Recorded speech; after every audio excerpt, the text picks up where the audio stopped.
Good evening, everyone, and welcome, welcome, welcome. We are so pleased that you have found us here tonight for this edition of The Back Room. I'm your host, Hank Philippi Ryan, the USA Today bestselling author of 15, going on 16 novels of suspense. And just a little tiny bit of promo. Look at this beauty, which is out on Tuesday. The trade paperback of One Wrong Word. I'll do the book face for you. It is out on Tuesday, so I cannot wait for you all to grab that.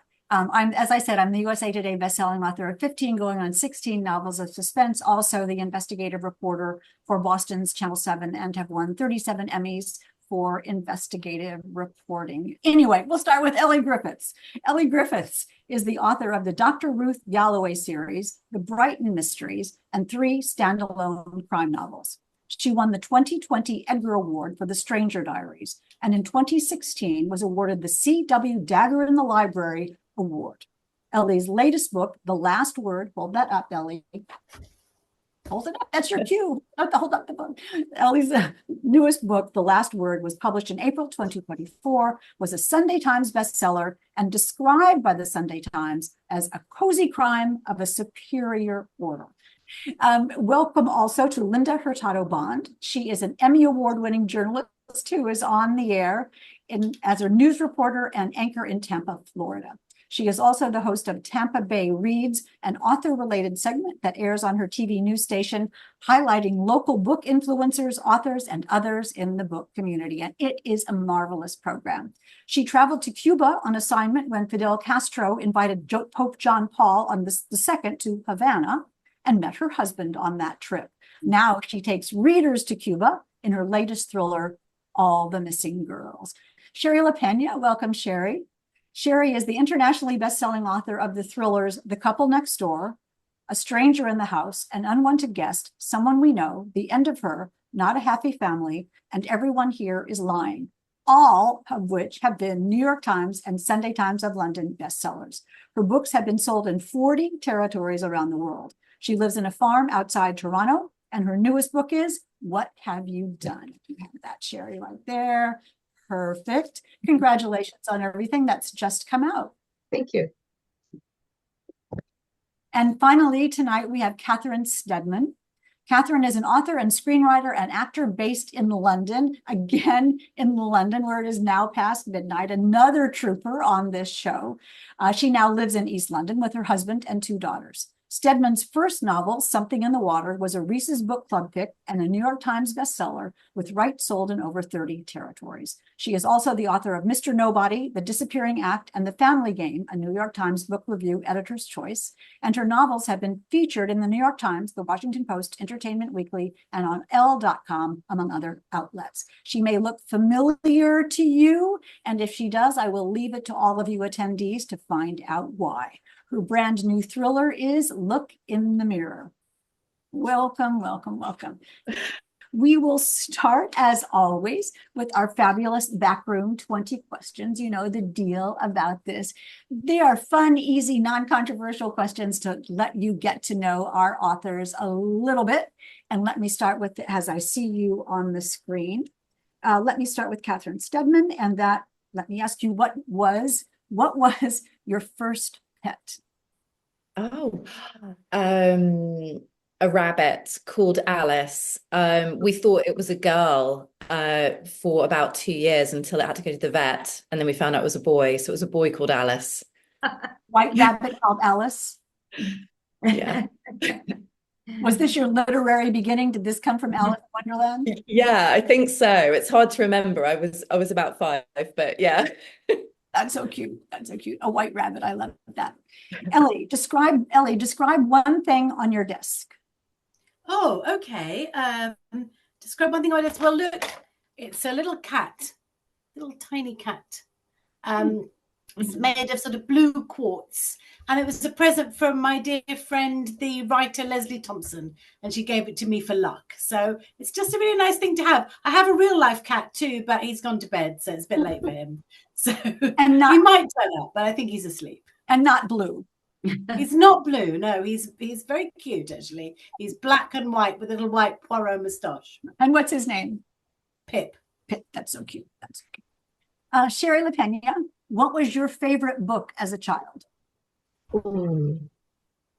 Probably a toss-up between Black Beauty and The Clue of the Velvet Mask, Nancy Drew book.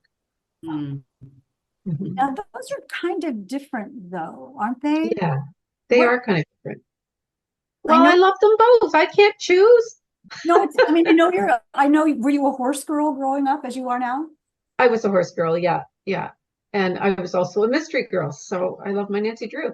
Yeah. I was both those things too, Shari. I was a horse girl as well. Oh, good. Did you Yeah. have an imaginary horse? No. No. I Did had you? an imaginary horse. Yes, I did. I galloped everywhere on it. Catherine had Oh, an imaginary horse. I had a Such pretend thing. horse. I did. Yeah. I can only ride an imaginary horse. How's that? They're much easier. Oh, Nobody Dick has- Francis. Yes, I love Dick Francis, Patricia. Nobody has to muck out stalls for an imaginary horse. It's much. Yeah, I had to clean out stalls before I went to school every day. Wow. Did you? Yeah, I was happy to be done with that. Anyway, moving right along, you all. Linda, do you have any hobbies? Oh gosh, besides riding. Well, I used to twirl a baton. Does that count? That's hard. Yes, so I'm going to go back. It's the 50th anniversary of the University of Georgia Redcoat Marching Band. And so the alumni like myself were going to perform at halftime at the Georgia Tech game this year. And I haven't twirled a baton in, I don't know, a decade. So we'll see. But it'll be fun because I won't be the only one who's going back for the first time. So yeah, that was my hobby. I was a baton twirler. I mean, you could throw it up and twirl and catch it. Twirl fire, twirl two batons. Yeah, twirl all that. Yeah. Wow. It This was is- fun. We got to travel with the band, we got to go to all the big football games. So it was fun, but I don't know if I can do it now. We're going to see. This is why we bring you to the back room to find out stuff like that. I will tell you very, very quickly that I was a majorette in high school too. And Yes. I was so terrible that the band director told me to put me in the middle of the back row and told me to pretend to twirl. Just pretend to twirl because I bet you were not that bad. You were good. Oh, no, that was terrible. Pretend to twirl. I feel that way now. Half the time when I'm writing, I'm just pretending to twirl. Speaking of telling stories, we do want our authors to recommend a book they love to you because Karen and I brazenly don't want you just to purchase these authors' books and hear about these authors' books, but we'd also love to know exactly what books they're reading and they're recommending and what books they have come across that they would love you to know about. So we'll start with Catherine Steadman. Catherine, what book are you recommending? I'm recommending Lucy Foley's newest book, which is already out. It's called The Midnight Feast. And I think a lot of you are probably mystery thriller fans, hardcore mystery thriller fans. So you've probably already seen it in the bookstore or you probably already read it.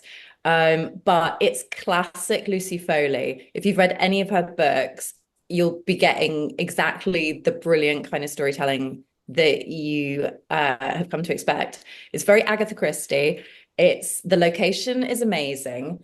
I think it's Dorset in the UK, which is not Florida, granted, but it is beautiful. And in the summer, it can get very hot, and it's kind of idyllic and bucolic and very relaxing, except it isn't in Lucy's book at all. It's absolutely terrifying, and everybody wants to kill everyone, and you have to work out what all of their motives are and which motive seems to be the most important because they all have them. But yeah, so it's classic Agatha Christie, but with a modern twist. It's very good. Yes, It's great. I read it. It's really good.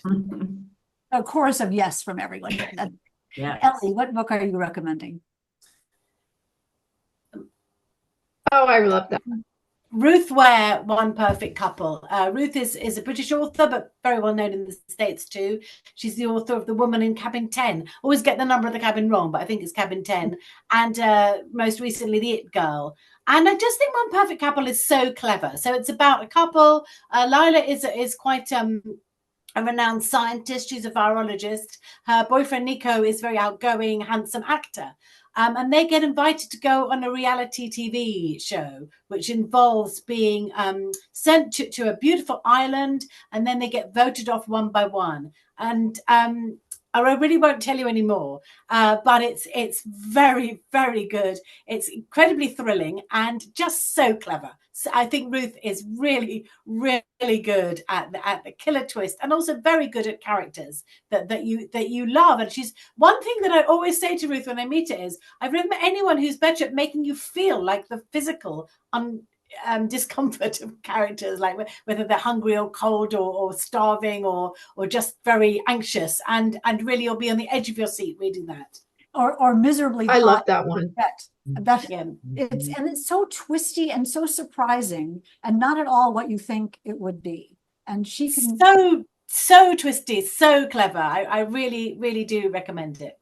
And thank you for holding that up again, as Hillary from Sydney asks you to do. And I think at some point you had recommended The Wild Swimmers by William Shaw, and we are showing that as well. So that's a twofer from you. Thank you. And Shari Lapena, what are you recommending? Well, I loved The Haters by Robin Harding. She's a Canadian writer. This book is just so topical and hard-hitting for writers. It's about a woman who finally has her life dream fulfilled. She's published her first novel, and then the trolling starts, and she starts getting the one-star reviews and the bad emails and the trolling. And this person sets out to basically destroy her life, and does destroy her life, and then starts to move from the online trolling into her personal real life. And it's terrifically nerve-wracking. So I highly recommend it. It's very interesting. She has to figure out who the hell this troll is and, get them to stop. So it's a really good read. And anyone who is a writer who reads The Haters, yeah. I mean, it is just beyond relatable, terrifying. It's terrifying in real life, but to be a writer and read that book is really something. She really hit a nerve. Absolutely. Yeah. Everybody's saying, loved Robin's book, loved Robin's book. Linda, what book are you recommending? Well, first of all, I can't wait to read Robin's book. I think that's so topical and timely, so I am going to read it. This is what I'm recommending. I Didn't Do It by Jamie Lynn Hendricks.